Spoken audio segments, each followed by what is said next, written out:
Hello and welcome to Glasgow Rangers Nation with me, your host, Owen. Guys, I'll be appearing on the camera today. Obviously, recording this not at home. Got an early start.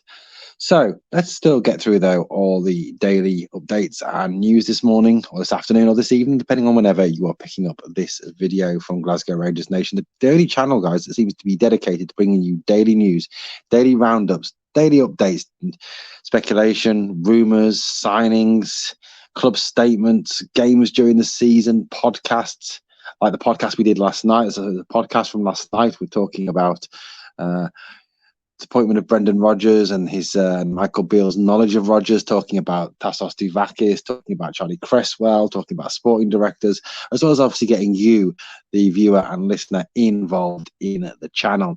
We've got another podcast coming up on Wednesday, just a bit of housekeeping here, obviously. We've got obviously the beautiful Victoria Searle, my co-host, on there with me, but not only have we got myself and Victoria, we've also got two very special guests in Caroline Morrison and Marina Bannatyne, who are from the Heart and Hand.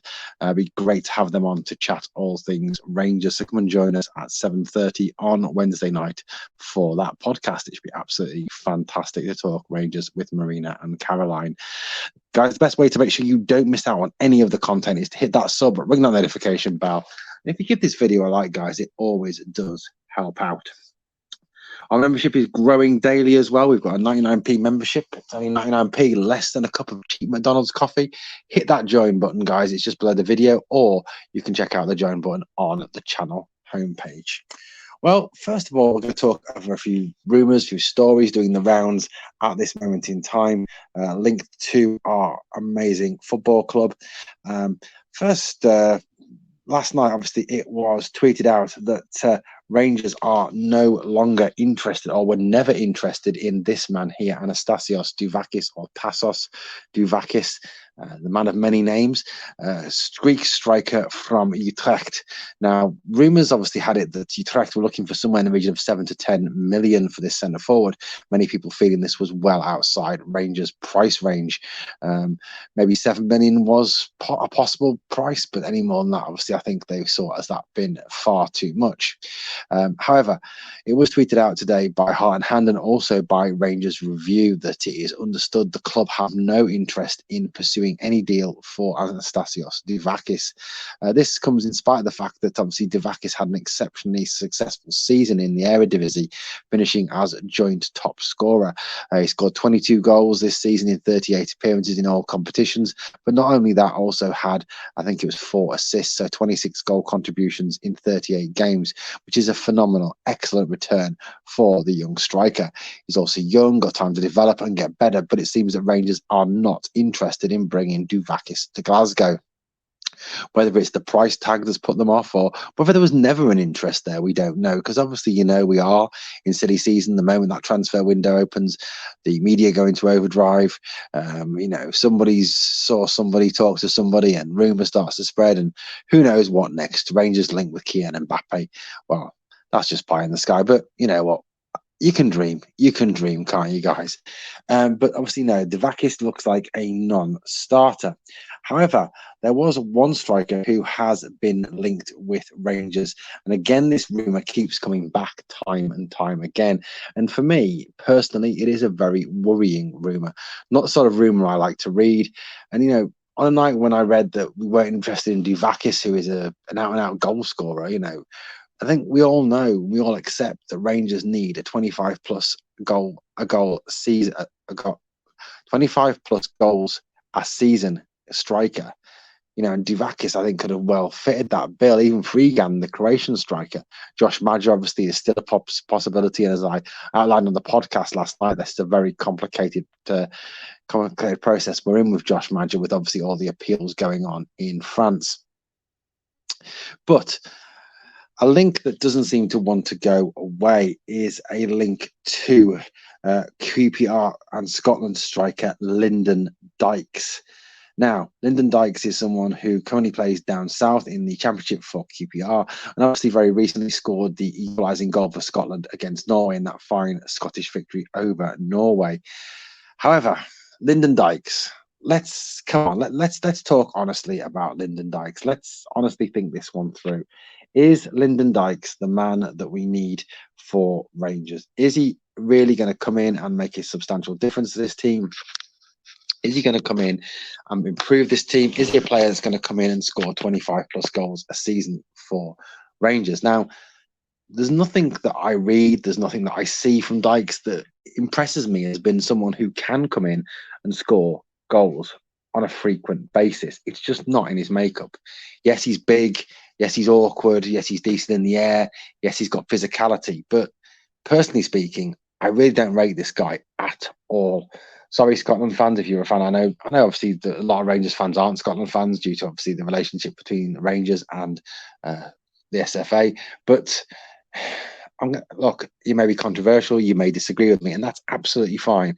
And if you do, great. Put it in the comments below. I'm always open to constructive criticism and constructive debate, as long as it doesn't get personal or nasty, because that would therefore make you a Celtic fan.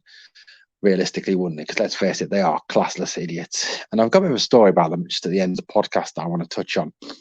Now, Lyndon Dykes. Lyndon Dykes obviously is 27 years old. He is Australian, but obviously converted to play for Scotland. He's over 6 foot. He's a striker, an out-and-out striker. He's certainly not a hybrid player. He's certainly not a player who's going to play out wide for you or in any other position for you. He's obviously just an out-and-out striker.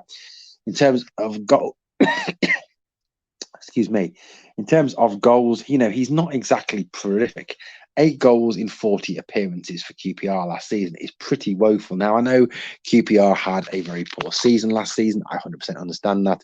And after QPR had a funny season really last season. When Michael Beale was the manager, they did exceptionally well and were up in the top 2. And probably, looking like they were going to compete for the title and promotion to the Premier League. However, as soon as Beale left, they kind of collapsed, fell away, and were lucky to avoid relegation. You look at this guy's stats and you look at obviously the fact that that he has never ever been a prolific scorer. 17 14 at Queen of the South, obviously Queen of the South in a lower league, 11 28 for Livingston's not too bad. But you look at QPR, that football of a higher level, of a higher standard in the Championship, and the guy is just not prolific at all. 114 appearances, 29 goals. Like I said, 8 in 40 last season. Look, I get that he's a Scottish international. I get obviously that he scored recently for Scotland. I get that, 9 goals in, I think it's, what's it say there, 28, 29 caps is okay. It's not brilliant. It's not terrible, but it's not fantastic, is it? I watched Dykes play and look, I'd rather have had Duvakis. I'd rather have Madja.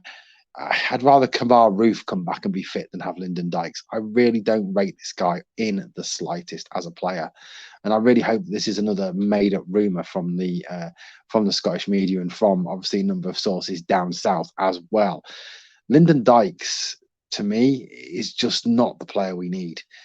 We've brought in Sam Lammers, who seems to be more of a link striker. We're allegedly interested in Cyril Dessers, which obviously I think seems to be held up with the prospective interest from Torino. But this link to Dykes is just it. What worries me, guys, what really, really worries me is the fact that it won't go away, that it keeps coming back time and time again. Now, I get that there's links obviously there. Michael Beale spoke about the fact that, when he signed players, you'd see the links between, either him or his staff and that player. And obviously Dykes did play for Beale at Queen's Park Rangers. But Dykes, for me, is not the answer. He's not going to come in and score 25 plus a season. He's not going to be that man up front that's going to strike fear into the hearts of defenses in Europe. And he's not, I don't think, going to be prolific even against that lot from across the city. That's what we need. We need someone who's going to come in, get us 25 plus goals a season, and is going to make a huge difference, particularly in Europe, particularly in the Champions League. Now, look, some people disagree with me. That's fine. And if you do, absolutely fine. But personally, do not rate Dykes in the slightest. And I think paying any money for him and bringing him to the club would be an absolute disaster for Rangers. It really would.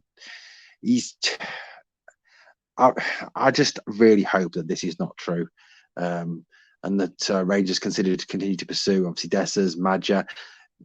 And if they're not going to go after Madja, then they retain the services of Cholak and of Roofe going into next season.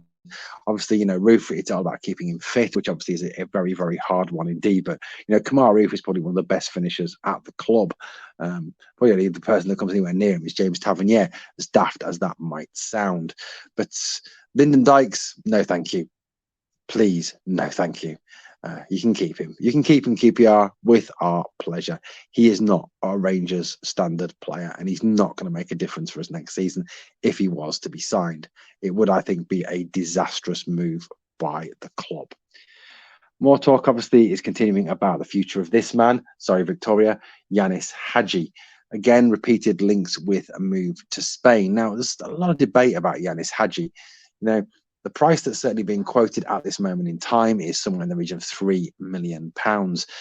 But I just feel with Yanis Hadji, you've got a player there that's worth more than £3 million. And the reason you're paying £3 million for him is because he's just come back from an injury. And look, at the moment, there's no guarantee that he's 100% over it.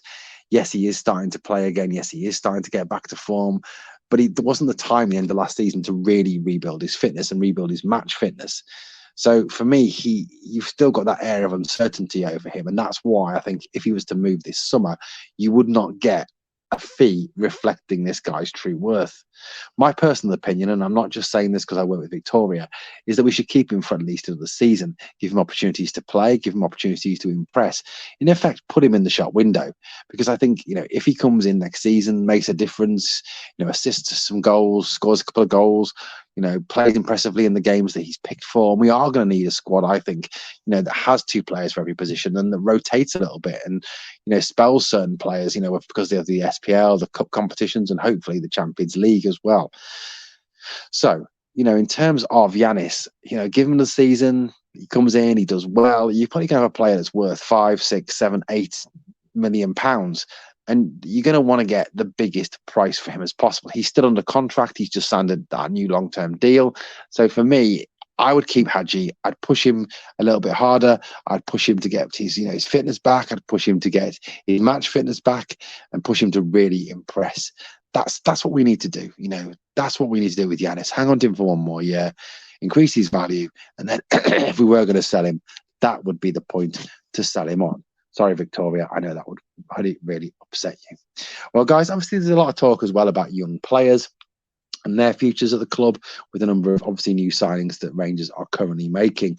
Obviously, there was the deals obviously in the pipeline that have not yet come through, the likes obviously of Jose Cifuentes and obviously Cyril Dessers.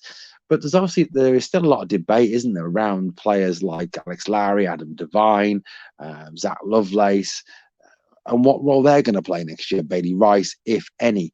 That's the topic we'll be discussing on the podcast on Wednesday night. So please come and join us for that. Well, that's pretty much it for this morning as well. Please go and check out the podcast. Lots more talk about different stories and different news stories to do with Rangers on that podcast. So please go and check that out. And if you've enjoyed the content, go back and check out some of the other content, and please hit that like button for this video. Also, if you want your daily Rangers fix, if you need your daily Rangers fix, hit that sub, ring the notification bell, and like I said, give the video a like. Thank you so much for listening, watching Glasgow Rangers Nation. I've been your host, Owen, and remember always, we are the people.